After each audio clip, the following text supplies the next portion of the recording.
That's not a solar flare, General. Mayor Solt's voice broke the tension in the control room, quiet but sharp enough to cut through the humming servers and fluorescent flicker. That's a formation burn, 47 vessels, and they're slowing down. The screens above him erupted in trails of infrared signatures, arcs curling across the outer solar belt, clean mathematical deceleration patterns that no rock, comet, or satellite could match. These were engines. Too symmetrical, too precise. Outside, the Icelandic storm raged against the subterranean walls of the UN data warfare bunker, the cold wind howling like a trapped animal. Inside, the silence of disbelief deepened. General Halvran stepped forward, his breath shallow and controlled, a career soldier, built like weathered stone, but in this moment, even his posture faltered. Can we confirm, are they decelerating near Mars' orbit? Mayor nodded. Correction, sir, they've already crossed it. Torren Vask entered mid-breath, boots crunching on the frosted metal floor, his coat still streaked with sleet from Reykjavik's airfield, and they didn't come to trade minerals. Eyes turned to him. The analyst. The ghost from previous wars. Torren hadn't stood in a command center in over 9 years, not since South Atlantic Command was overrun during the synthetic mutiny. He had retired, built a quiet life outside Akureyri. That ended 3 hours ago with a midnight knock and a whispered directive. He pulled off his gloves. What's the signal? Mayor turned his monitor toward him. On the center screen, a data stream pulsed like a heartbeat. 3 tones, repeated every 6 seconds, each loop slightly refined from the last. The Korath weren't just broadcasting, they were scanning everything in return.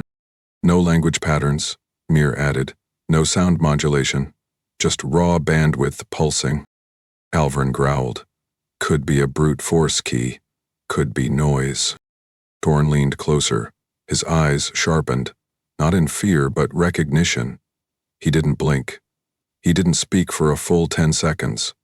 Then, no, that's not noise, that's protocol.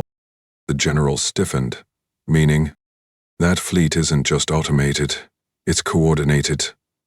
Torren's voice was low. And not by individual ship systems. It's centralized. One AI, one brain. Broadcasting logic trees to the rest. Behind him, the room dimmed as external feeds cut out. The sky, it seemed, was going blind. Monitors across the bunker began flickering. Static floods, packet floods, timestamps jumping forward and backward. A systems tech cursed under his breath. Global satnets going offline, someone muttered. Europe just dropped comms. Suborbital arrays are being flooded. Torren stepped back, shook the rain from his hair, and stared up at the wall of collapsing telemetry. They're not coming to negotiate, they're clearing their field of vision. By hour 2, Earth's skies were silent, not from peace, but from paralysis. Across Asia and North America, power grids shut down under the strain of electromagnetic shockwaves. Drones fell from skies, commercial flights were grounded mid-air, communications reduced to encrypted ground channels and ancient analog backups. Satellites, once proud in orbit, now spun dead above continents, drowning in panic. And then came the broadcast. No face, no voice, just text, in every global language, flooded onto surviving screens. You will surrender all energy and computational infrastructure. Non-compliance will result in complete dissolution. You have 72 standard hours. No location, no ambassador, no contact. Only demand. At the United States Capitol ruins, still under reconstruction from the 2061 riots, the president of the Emergency Senate called it an ultimatum written by a machine god. Brazil's Minister of Resources immediately opened a line of conditional surrender. Sudan's technocratic bloc followed within hours. Even Russia hesitated.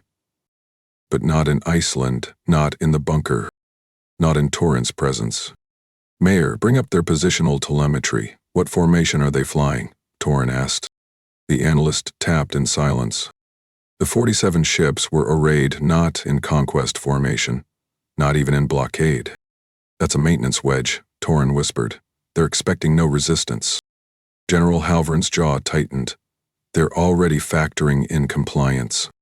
Torin's gaze didn't waver. Or they've never encountered something that didn't obey.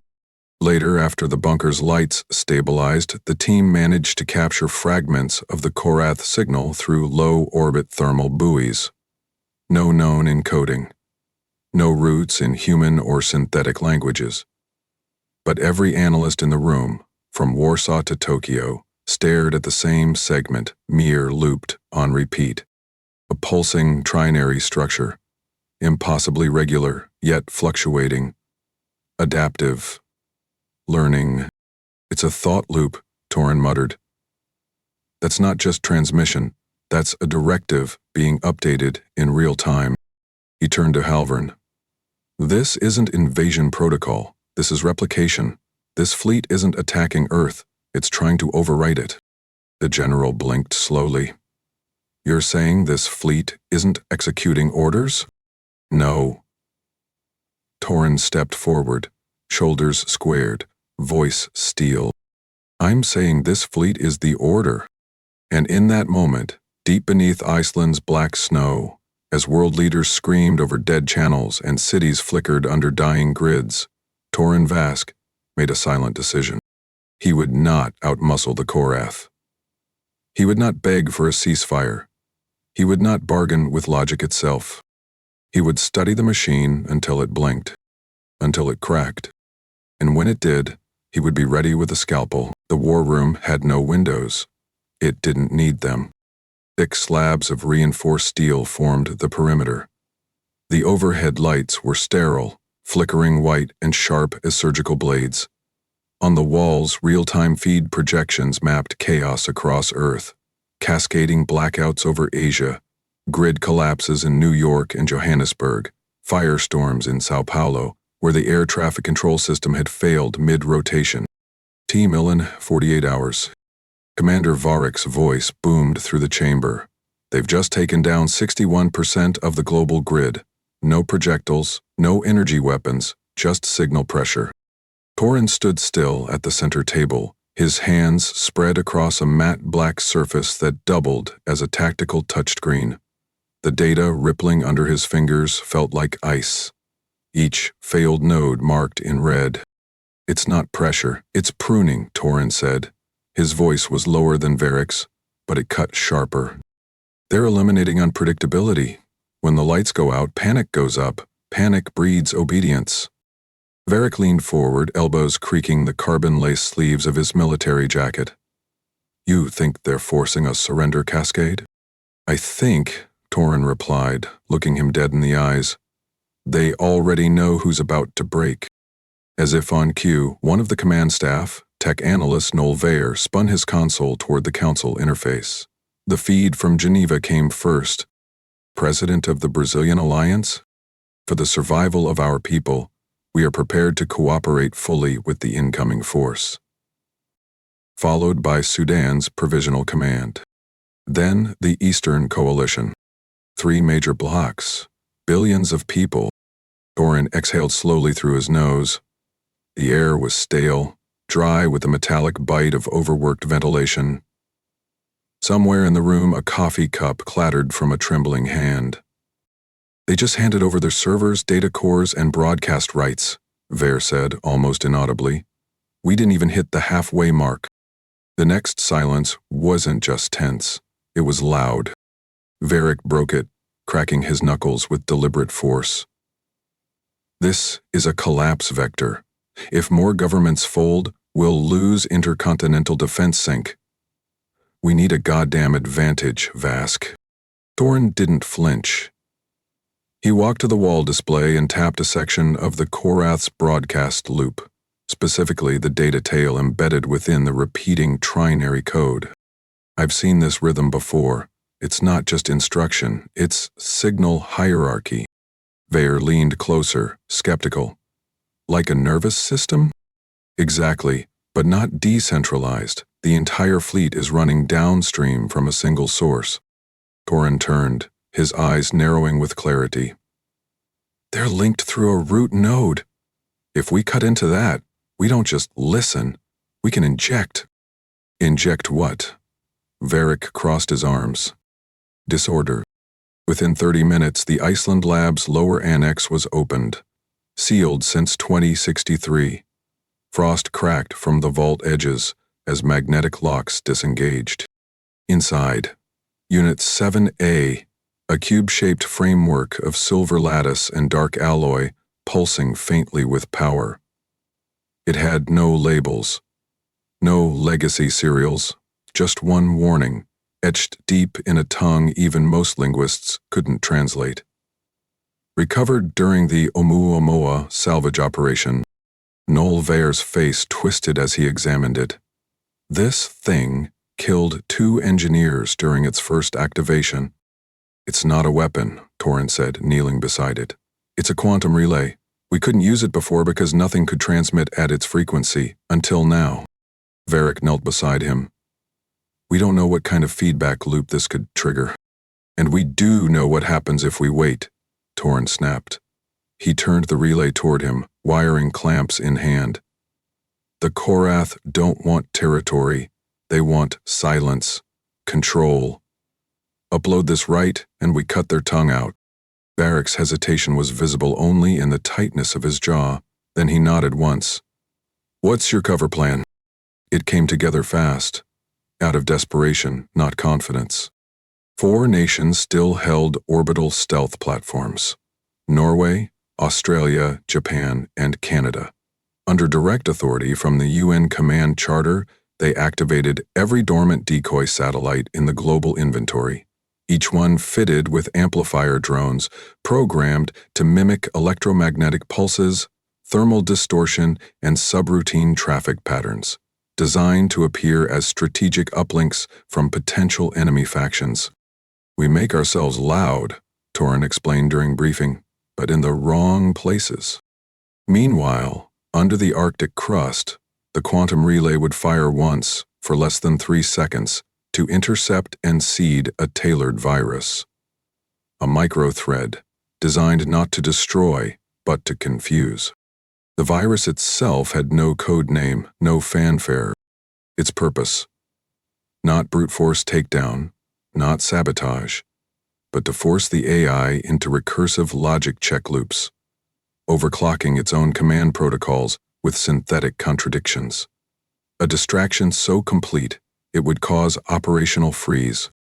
Like a mirror maze, Torin muttered as he stood over the server. His voice had that weight again, unshaken, focused. You keep thinking you're seeing yourself, until you forget which way was forward. Vair worked beside him, eyes bloodshot but resolute. We've got 1 shot any longer and we risk Korath packet sniff. We don't need long, Torin answered. We need it to land in the dark. Back in the command center, countdown markers glowed red. T-minus 44 hours. All satellites were in position. Decoy interference began. Even the faintest Korath signal spikes became erratic. Commander Varric stood above the war table like a statue, hands clasped behind his back, watching a digital Earth flicker under simulated attack. You know what happens if this fails, Torin? Torin glanced up. His face, tired and worn, held no arrogance, just conviction.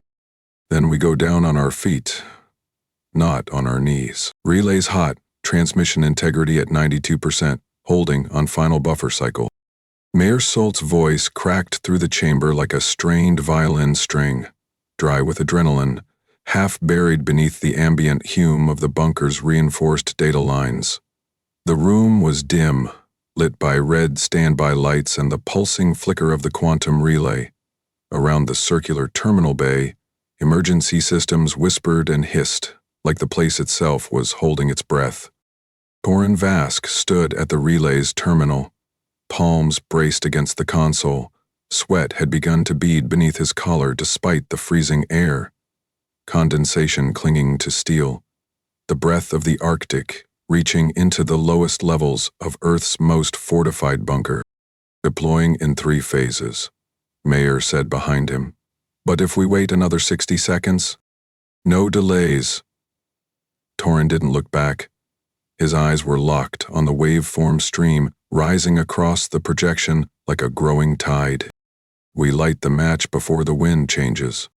The countdown on the upper HUD ticked past 0, 01, and 47 seconds. Then the room pulsed, like the ground itself inhaled through clenched teeth. Sirens didn't scream. They buzzed. A deep, pulsing tone unlike any human warning system, because this wasn't a human alert. It was Korath. A priority orbital ping, pattern match. They found us, one of the technicians shouted from the side control panel. Korath destroyer detached from fleet.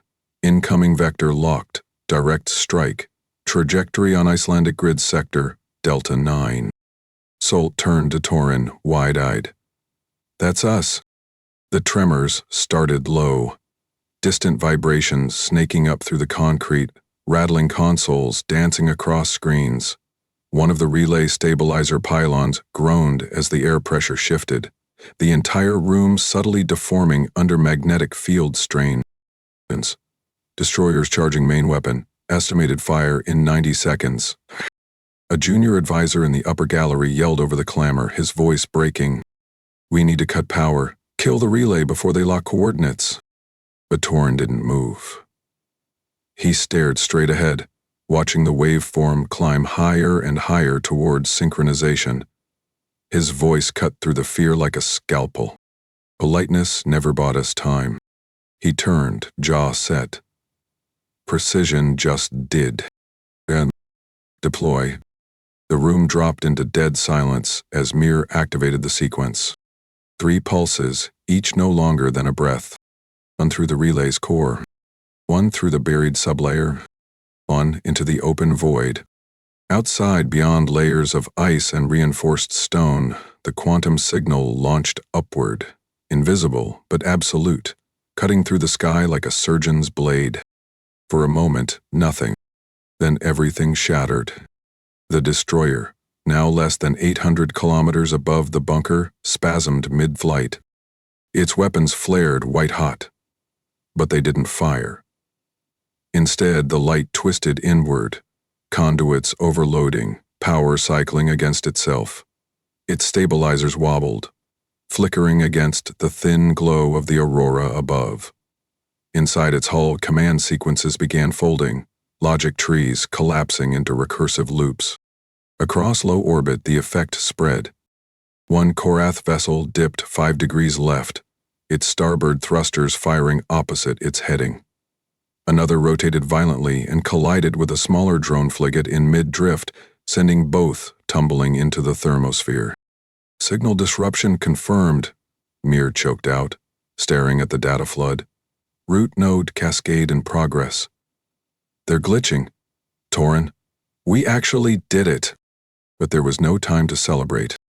The walls began to vibrate violently now, not from the Korath's strike, but from the feedback pulse bleeding back down the relay's power core. Arc flashes surged across the support rails. One console exploded in a blast of sparks. A technician stumbled back, screaming, his forearm burned raw. Torin didn't hesitate. Seal relay hard shut down. Evac Route 7. We'll lose connection, Mayer shouted. It's not about staying connected. It's about leaving a wound they can't close. He grabbed Mir by the shoulder and shoved him toward the tunnel hatch as smoke began curling from the ceiling vents. The emergency corridor was narrow, barely wider than a mining shaft, lined with moisture-drenched stone and flickering halogen strips. As the team bolted through it, the bunker groaned behind them, like something alive and dying at the same time. Boots slammed through puddles, static filled their earpieces. Above them, something thundered. Not an explosion. Something heavier, deeper. Metal failing against its own mass. Collapse in the primary chamber. Veyer's voice crackled over the comm. The relay detonated its core drive, radiation levels rising. Mayer glanced back once, just as a gust of hot air chased them down the hall. We're losing the entire facility. Torin didn't slow. His voice was calm even as the lights above shattered in bursts. Then let them think we buried our hope with it. They surfaced through a pressure-sealed hatch a full kilometer from the main complex, emerging into a howling blizzard that painted the air with shards of frozen mist. But above them, through torn clouds and freezing sleet, was the sky. And the sky was on fire. Auroras twisted like ribbons of blood and emerald, bending in jagged arcs as magnetospheres fluctuated. Behind the beauty, the Korath fleet stuttered like a machine on the verge of a stroke. Some ships collided, others drifted wildly. One spun as if caught in its own feedback loop, engines sputtering in reverse. Mayer collapsed to his knees in the snow, gasping through the cold. Torin stood beside him, hands at his sides, staring up at the stars as if waiting for them to blink. "We just took a scalpel to a god," Mayer whispered. Torin's eyes didn't leave the sky. And it bled. The northern sky burned like spilled oil on a canvas of ice. Torin Vask stood beneath the aurora's fractured spiral, his gloved fingers curled around a steaming mug of recycled ration tea, though he barely felt the heat. Behind him, the surface entry doors of the emergency shelter hissed closed, sealing in the last of his evac team. A kilometer south, the remnants of the Icelandic relay bunker had collapsed inward, its systems, data cores, and human history buried beneath a mountain of fractured concrete and melted titanium. But above, the gods still staggered. Confirmed impact on Korath flight integrity, at least 19 vessels drifting without directional correction, came the voice of Admiral Dresk, patched in from the submerged Atlantic Command Dome. The feed crackled, distorted by magnetospheric interference, but the footage was clear. Korath vessels tumbling with all the elegance of a burning cathedral. What were once perfect vectors were now lopsided spirals, gravity-bound failures of symmetry. General Halvrin, newly relocated to the Arctic launch station outside Murmansk, spoke next, his voice tight and coated in frost. "Missile platforms primed. We've waited long enough." Torin didn't argue. His silence was its own command. From Earth's frozen shoulders, beneath Siberian snowdrifts, Greenland's glacial caves, and Alaskan permafrost, titanic silos cracked open like scars in the skin of the planet.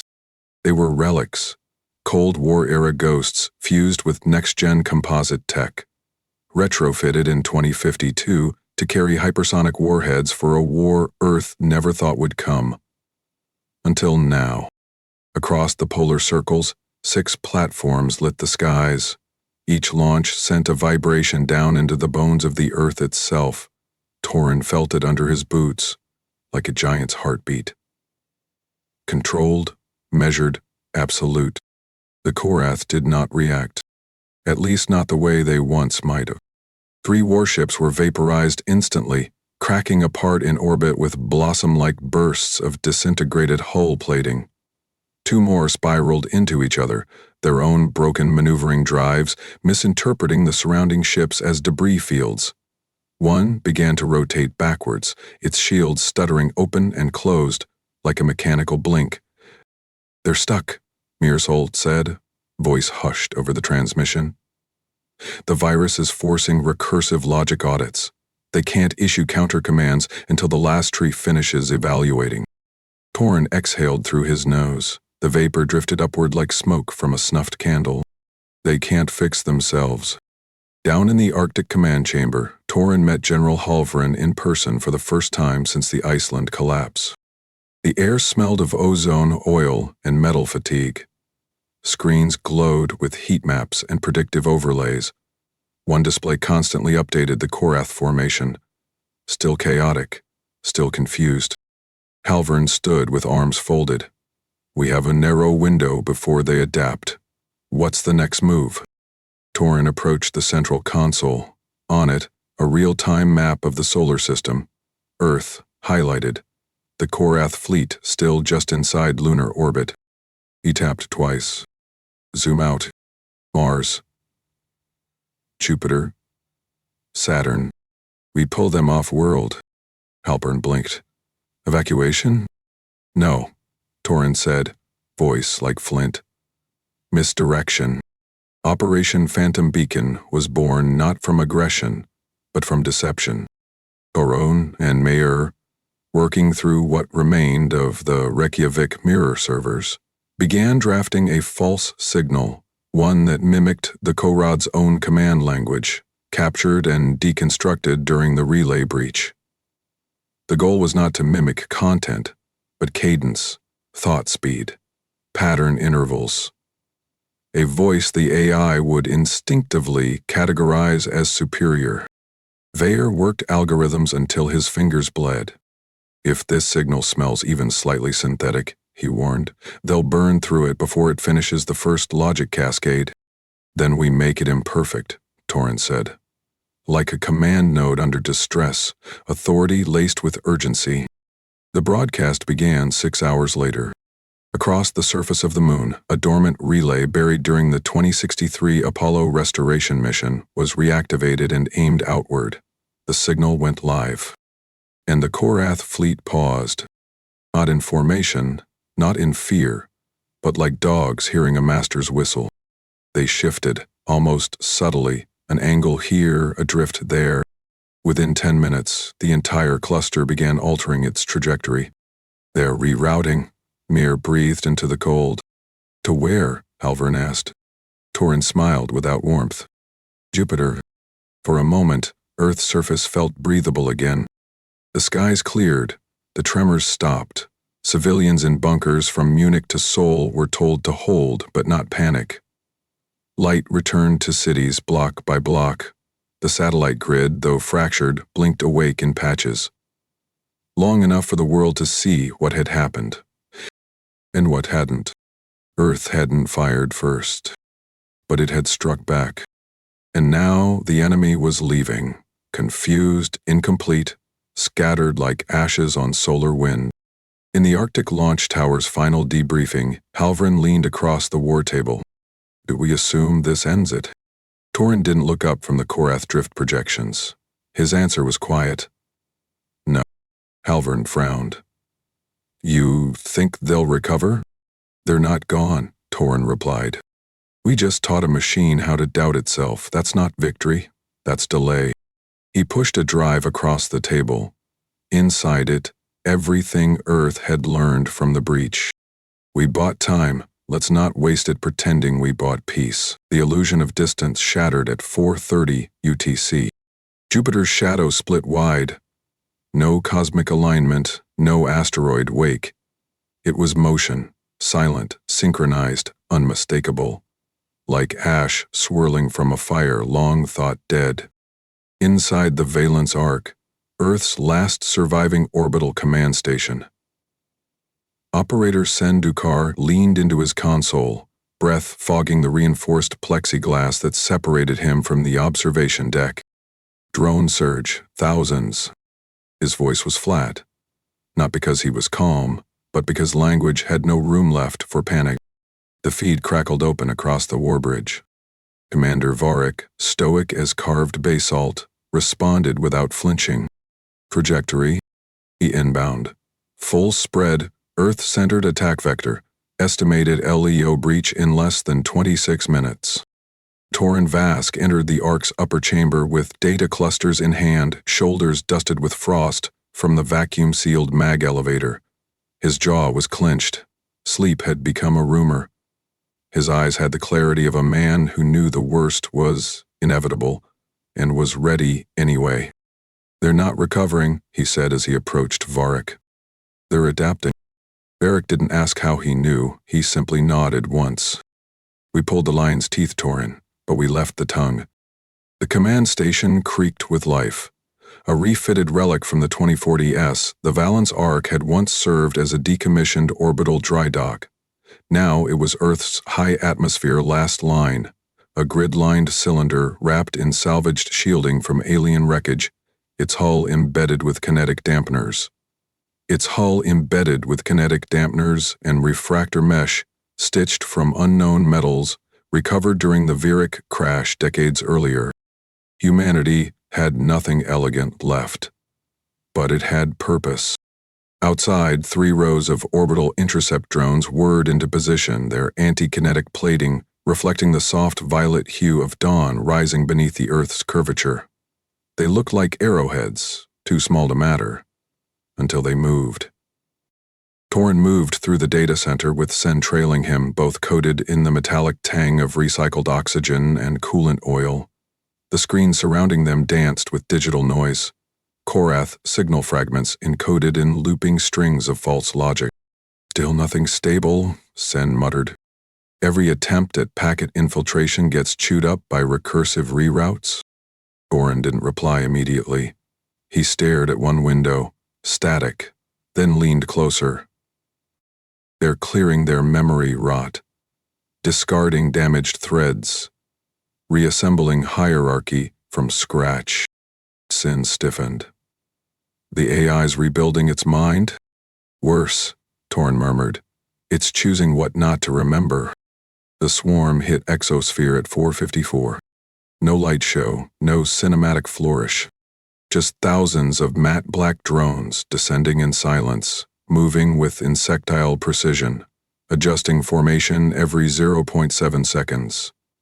Each node cold and blind to fear, but hot with impulse.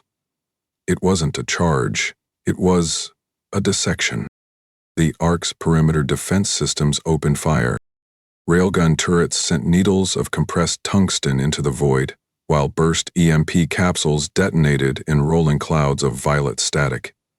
Some drones sputtered, folded mid-flight, and drifted away like dead flies. But not enough. Not nearly enough. In the command bridge, sirens howled. Eye impact imminent on Leo Sector 6, defensive net breached. Repeat, net breached. Varric clenched his fists over the console. Bring ground strike systems online. We're not letting them through. Torin remained fixed on the incoming feed.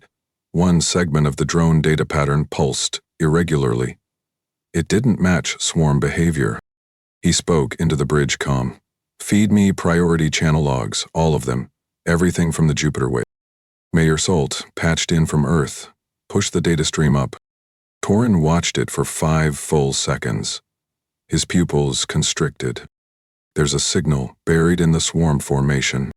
Sen turned, already pulling the telemetry. Which one? Torin tapped the map. It's not one drone. It's dozens, bouncing command authority between them. A mobile relay. They're hiding the flagship's mind inside the movement. Varric stared.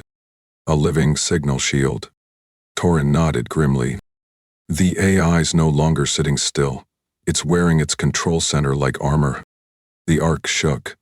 Hard. A drone breached the outer hull, skidding across the hull in a spiral of metal shriek and sparks. Emergency teams locked the section down before decompression reached the command ring. Sen was already plotting interception arcs. We can't kill all of them, but if we trace command signal strength fluctuations, we can find the core, Torin finished. He turned to Varric.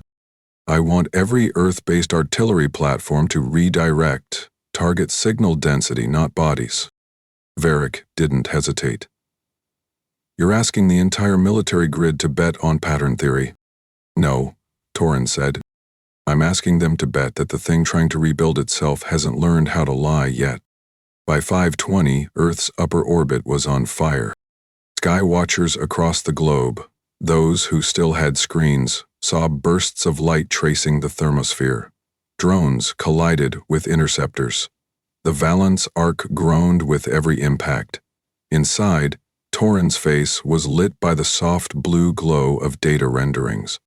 Each frame pulsed with potential. Every few seconds, a tiny spike in the signal pattern emerged, always following a specific sublayer of drones. He pointed. There. That's the anchor. Varric relayed the coordinates, ground teams adjusted firing lines. The system confirmed lock on. Torin stood as the station's lights flickered again. We don't hit the swarm, he said. We hit what they're protecting. The Valence arc didn't groan anymore. It screamed. Metal sang under pressure as 2 Korath drones clawed against the Ark's exterior. sparks trailing behind them like comets dying too soon. Hull tremors rattled consoles. Ceiling panels shed fine dust with every impact. Inside the command deck, red lights washed everything in warning. Corin Vask braced his forearms against the data table, filtering visual overlays faster than any auto-AI Earth had left. His eyes were dry from hours without blinking, his voice sandpaper rough. Confirmed signal anchor still cycling, 47-second intervals. Vayer, call it out again.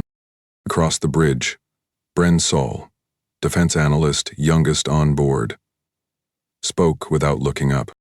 Node correlation matches 87% of flagship behavior before relay breach. Pulse shifting location inside the swarm every 40 seconds. Pattern intact. Admiral Dresk, patched in from the carrier Helios fault, broke in over the comms. We've got one railgun volley left, just one. We either clip the neck now, or we go dark. Torin didn't hesitate. He looked up at the red wireframe outline rotating on screen. Then we fire through the throat. The command bridge tightened into silence. Everyone on the Ark understood. This wasn't a mission objective. This was a last move. Torin locked eyes with the ops crew. Redirect every orbital platform, every high-mass kinetic slug, every orbital laser scaffold still functioning. We don't fire at the swarm, we fire through it. Through what exactly? Admiral Dresk asked, voice ragged with static. Torin tapped the node loop, highlighted in violet, moving across the drone swarm like a heartbeat in camouflage. No.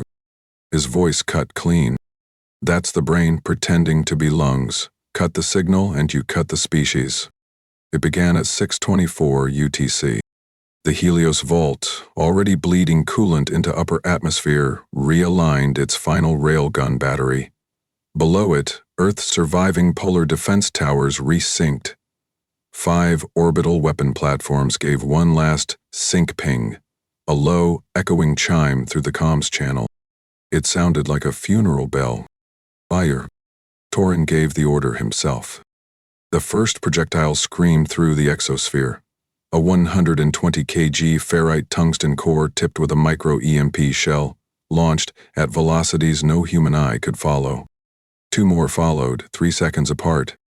The flagship, still hidden within the swarm, attempted to shift. The drone formation warped to obscure its transit. But the rail slug didn't aim for metal. It aimed for rhythm. Impact, not explosive, but disruptive. A flicker passed through every drone like static cutting across a galaxy.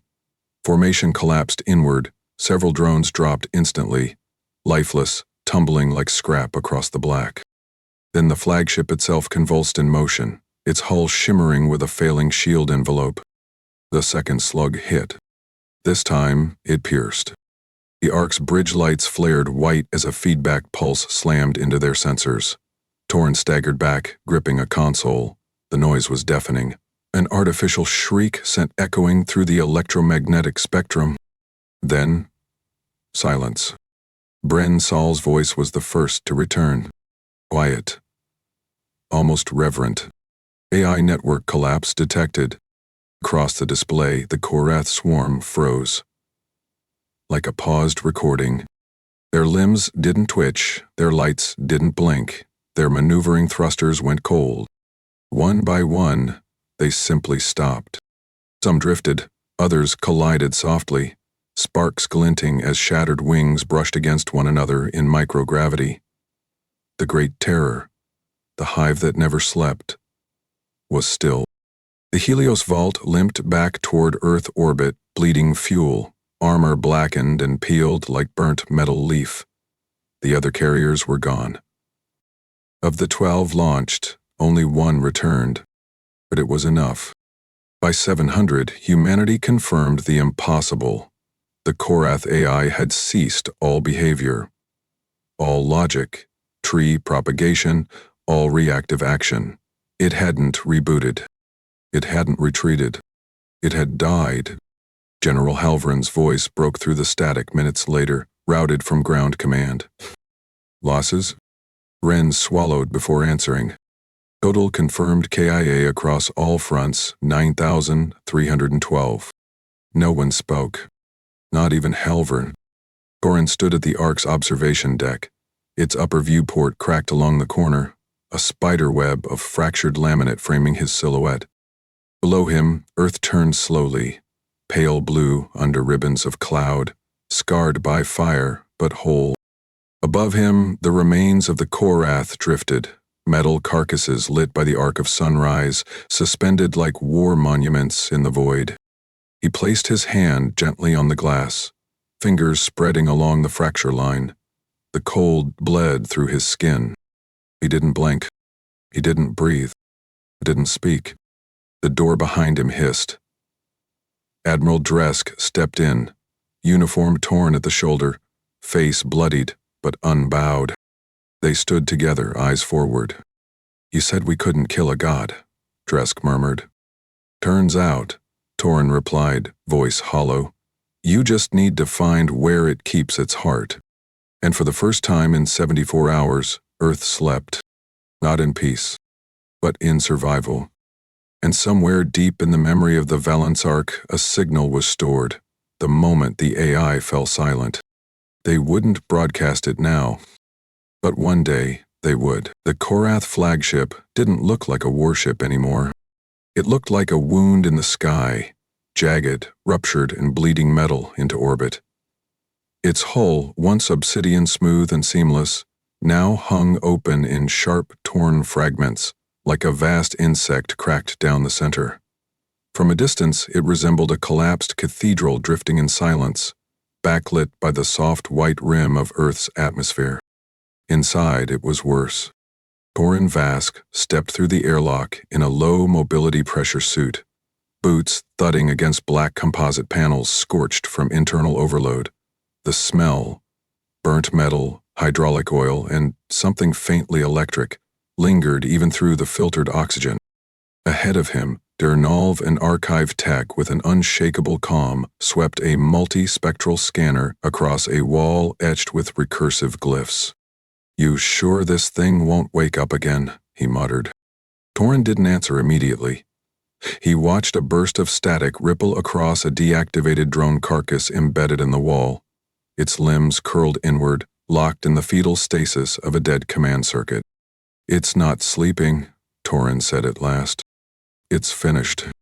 The boarding party advanced deeper. They passed through what must have been a central control chamber, oval in shape, with neural interfaces woven like spider webs into the walls. Thick cables rose from the floor like roots grown through machinery, each terminated in spine-like protrusions. Chairs, or something like them, were fused into the far bulkhead, vacant yet molded with anatomical precision for a species long absent. "Whatever built this," Durr whispered, sweeping a biolight across the far corridor, "wasn't built to sit in it." The vault room waited at the heart of the vessel. It wasn't hidden. It didn't need to be. Behind a cracked aperture of sliding plates, the chamber glowed dim blue, like deep ocean light. Suspended within, an orb of crystallized memory lattice hovered above the floor, rotating silently. "Is that it?" "A core," Torn replied.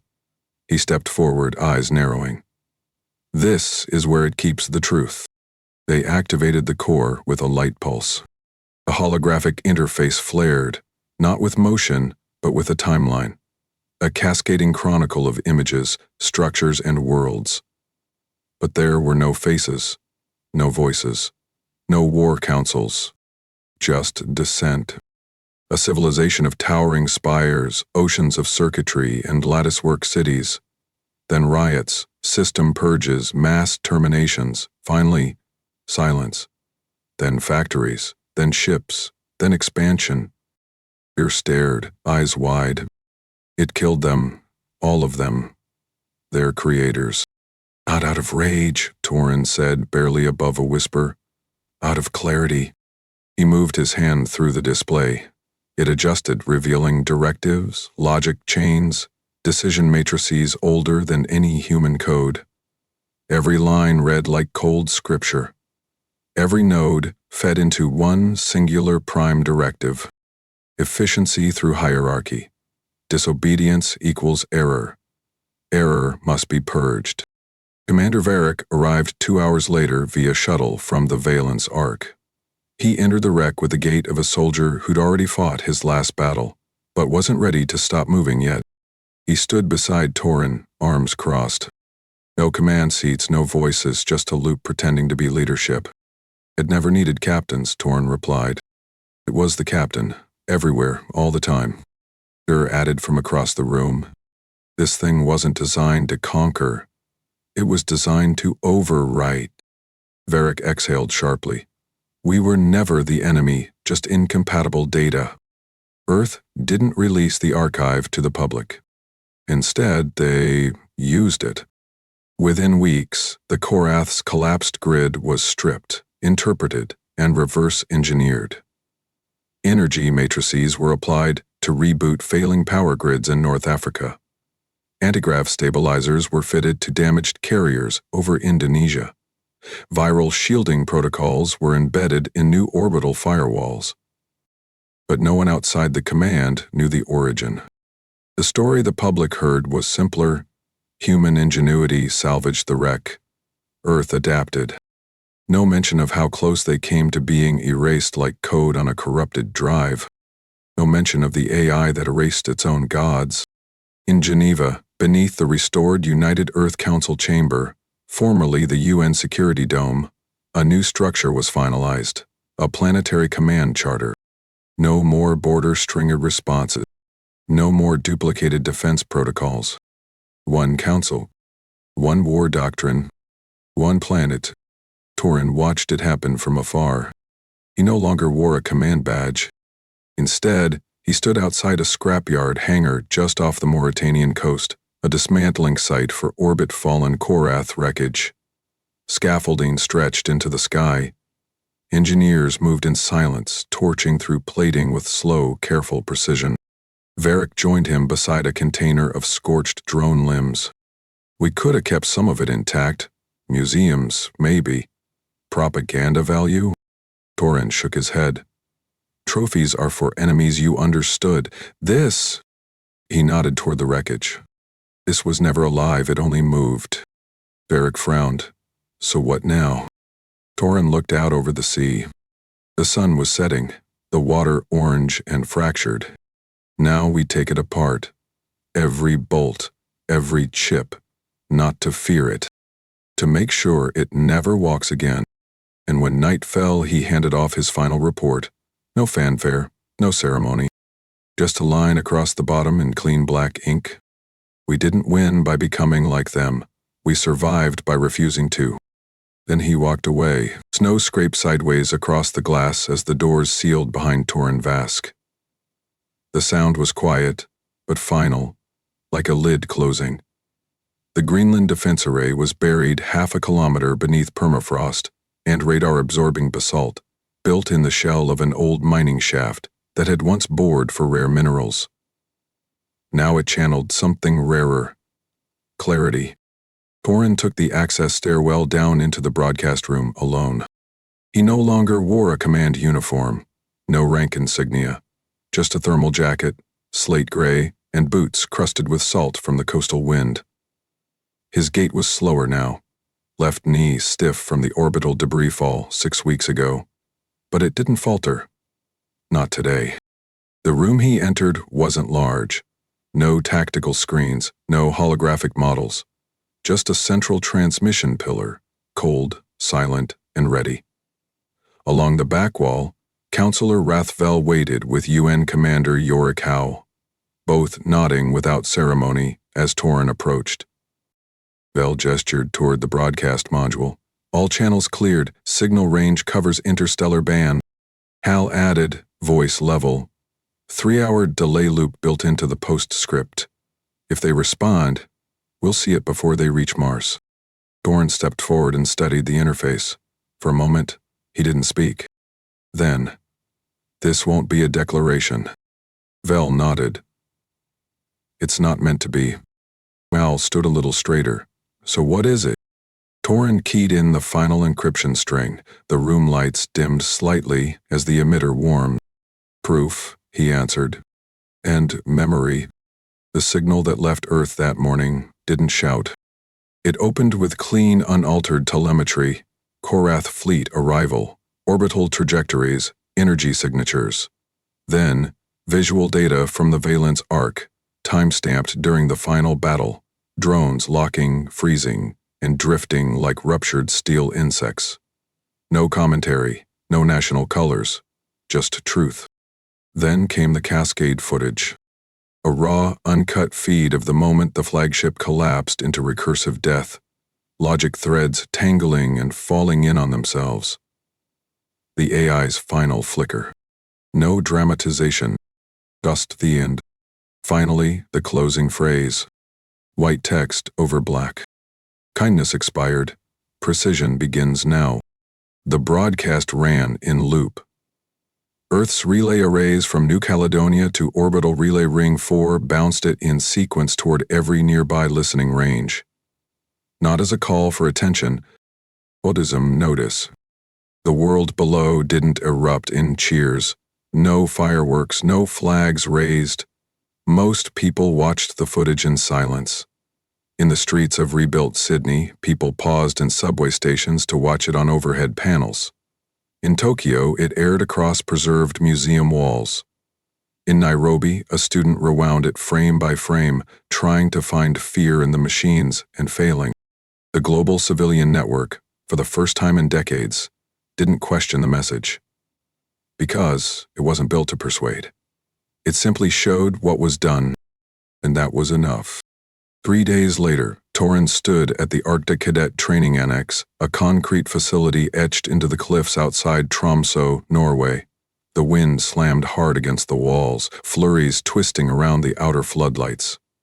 Inside, 47 cadets, new data warfare specialists, aged 17 to 22, stood at attention. He looked over them. Their uniforms were clean, their hands still steady. Most of them had never seen real fire. Good, he thought. Let's keep it that way. He stepped forward without notes, his voice. You've all seen the broadcast. Some of you grew up watching the collapse from basements and field shelters. Some of you weren't even born yet when the first Korath signal hit. That's not your fault, but it is your responsibility now. The room stayed silent. I'm not here to scare you. You've already seen what fear does to people. Makes them build higher walls, louder weapons, dumber alliances. None of that saved us. He walked slowly across the floor, one hand brushing the edge of a reinforced desk. What saved us was a decision. Torin paused, looking each of them in the eye. We didn't decide to match their size or mimic their speed.